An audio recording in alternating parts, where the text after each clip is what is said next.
Salam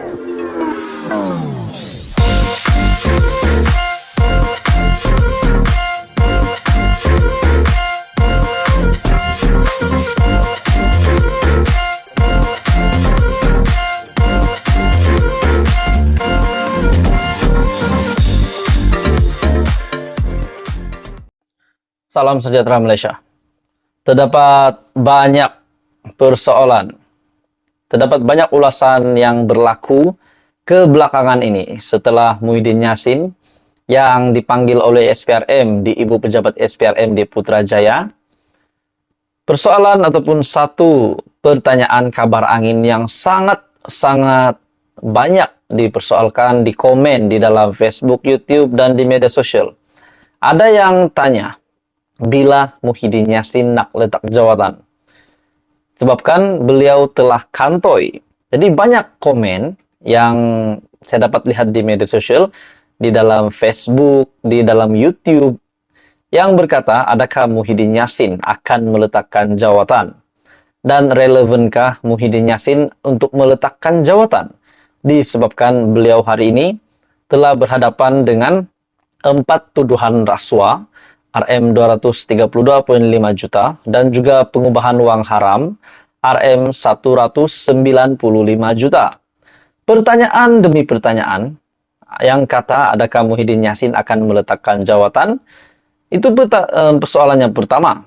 Persoalan yang kedua pula, saudara-saudara, tuan-tuan dan puan-puan, siapakah yang akan menggantikan Muhyiddin Yassin sekiranya benar Muhyiddin Yassin akan meletakkan jawatan pada masa yang terdekat?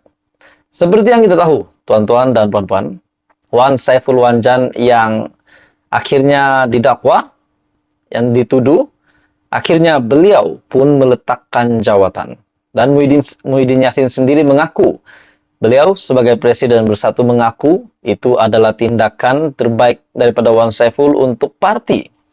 Dan kalau begitu, beliau sendiri yang telah menerima 6 pertuduhan, adakah beliau pun akan meletakkan jawatan? Jadi, persoalan ini bermain di fikiran rakyat netizen pada hari ini, terutamanya penggemar media sosial. Banyak yang komen, ada yang kata, sudah kantoi, kenapa tak nak lepaskan jawatan? Ada juga kata, kalau sudah kantoi, tak perlulah lepaskan jawatan, elok lagi kalau bersama-sama dengan jawatan itu terkubur bersama. Jadi banyaklah komen daripada netizen, daripada media. Saudara-saudara, tuan-tuan dan bapak semua, kalau betul-betul Muhyiddin Yassin akan letak jawatan, walaupun kita tahu pemimpin Bersatu, Ketua Penerangan Bersatu Razali Idris yang membuat kenyataan, setakat ini memang tidak mahu, kepimpinan Bersatu tidak mahu Muhyiddin Yassin meletakkan jawatan. Mereka semua tidak mahu juga Presiden Bersatu adalah Muhyiddin Yassin, walaupun sudah lihat bahwa Muhyiddin hari ini berhadapan dengan kes mahkamah. Tapi, saudara-saudara, masih juga mereka mahu Muhyiddin Yassin menjadi Presiden Bersatu. Persoalannya, kalau benar Muhyiddin Yassin meletakkan jawatan, siapakah yang akan menggantikan Muhyiddin Yassin? Adakah Azmin Ali yang akan menggantikan Muhyiddin Yassin? Ataupun Hamzah Zainuddin? Ataupun Bendahari Agung Bersatu? Dan siapa Anda rasa kalau benar-benar memang Muhyiddin Yassin akan meletakkan jawatan? Saudara-saudara, untuk sebuah parti mungkin ramai yang melihat Bersatu pada hari ini sedang jatuh. Itu tidak boleh dinafikan disebabkan pikiran netizen, pikiran rakyat Malaysia ini berbeza-beza. Jadi mungkin ada yang melihat Presiden Bersatu hari ini yang menghadapi 6 pertuduhan, mungkin akan melihat pandang sedikit rendah kepada Parti Bersatu. Bahkan Wan Saiful Wanjan pun terlibat, Adam Radlan pun terlibat berkaitan dengan pertuduhan rasuah, meminta dan menerima. Jadi saudara-saudara, pada akhirnya Muhyiddin Yassin hari ini masih memegang jawatan sebagai Presiden Bersatu. Adakah beliau akan meletakkan jawatan? Persoalan yang seterusnya lagi, adakah beliau juga akan meletakkan jawatan sebagai pengerusi Perikatan Nasional? Dan begitu juga dengan Hadi Awang. Adakah beliau pun akan meletakkan jawatan sebagai timbalan pengurusi Perikatan Nasional disebabkan beliau telah kenyataan beliau berkaitan dengan ingin menjatuhkan kerajaan pun sudah sampai ke pihak polis. Dan dikatakan juga USJT kalau tidak silap akan menyiasat Hadi Awang. Jadi kita dapat melihat apa yang berlaku kepada Perikatan Nasional, kepada PAS dan Bersatu pada hari ini.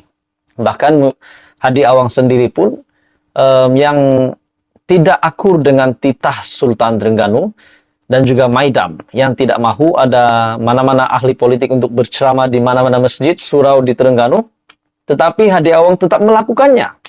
Sudah pun dibuktikan dan beliau benar-benar melakukannya. Jadi, apa komen Anda, saudara-saudara, tuan-tuan dan bapak semua, dengan apa yang berlaku di dalam kepimpinan Bersatu, kepimpinan PAS dan juga PN? Adakah jalan terbaik adalah untuk meletakkan jawatan, untuk menjaga nama baik parti, tidak kira lah PAS, Bersatu ataupun PN. Dan siapa yang boleh menggantikan mereka itu adalah persoalannya. Jadi saudara-saudara, apa komen Anda? Teruskan bersama di dalam channel ini. Jangan lupa tekan butang like, share, dan subscribe. Hai semua, selamat datang ke channel Fels Lifestyle. Saudara-saudara yang saya hormati sekalian, tuan-tuan dan puan-puan. Setelah Muhyiddin Yassin yang telah memberikan keterangan di Ibu Pejabat SPRM, dan pada akhirnya Muhyiddin Yassin yang didakwa di mahkamah berkaitan dengan 4 pertuduhan rasuah dan juga pengubahan uang haram.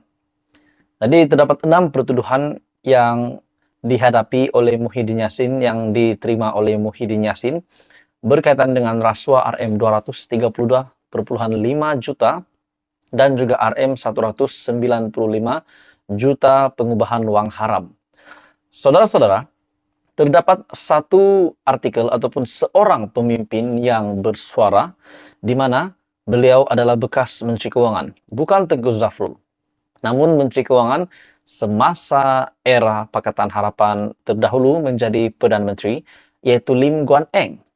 Pada akhirnya, saudara-saudara, Lim Guan Eng bersuara berkaitan dengan kenyataan Muhyiddin Yassin. Beliau kata, Muhyiddin membohong isu kecualikan cukai Yayasan Al-Bukhari. Kenyataan daripada Lim Guan Eng yang juga bekas Menteri Keuangan. Jadi kalau benar apa yang Lim Guan Eng kata, adakah Muhyiddin Yassin menipu SPRM dan juga mahkamah?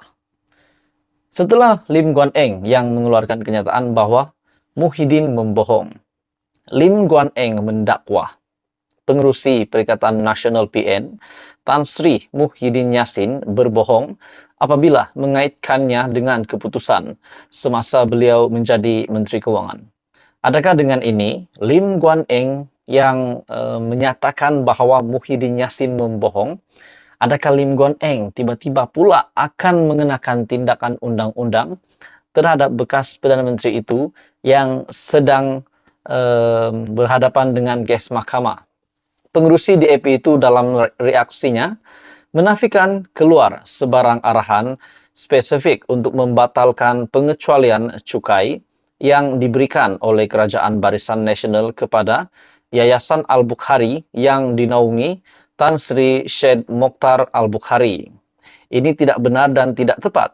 Bolehkah Muhyiddin tunjuk surat di mana saya keluarkan arahan sebagai Menteri Keuangan untuk membatalkan pengecualian cukai kepada Yayasan Al-Bukhari? Itu adalah soalan Lim kepada Muhyiddin Yassin. Oke, saudara-saudara, tuan-tuan dan puan-puan. Sebelum saya meneruskan isu hangat ini dan banyak lagi isu hangat selepas ini, saya meminta jasa baik Anda untuk bantu sebentar channel ini dengan menekan butang subscribe.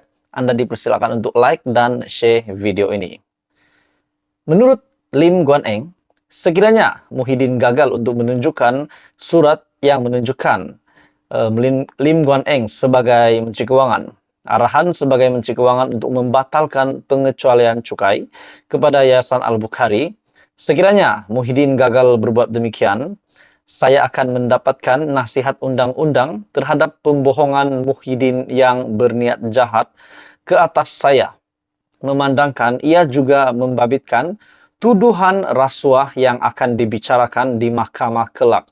Itu adalah kenyataan daripada Lim Guan Eng. Dalam satu kenyataan, selepas disoal siasat oleh Suruhanjaya Pencegahan Rasuah Malaysia SPRM, Muhyiddin mendakwa Kerajaan Pakatan Harapan telah membatalkan pengecualian pembayaran cukai yang telah diluluskan kepada Yayasan Al-Bukhari. Bekas Perdana Menteri itu juga mendakwa ketika menerajui pentadbiran negara, beliau tidak mengeluarkan sebarang arahan tentang perkara itu. Sebaliknya, keputusan untuk menimbangkan rayuan yang dibuat oleh Syed Mokhtar itu diputuskan oleh Kementerian Keuangan dan Lembaga Hasil Dalam Negeri.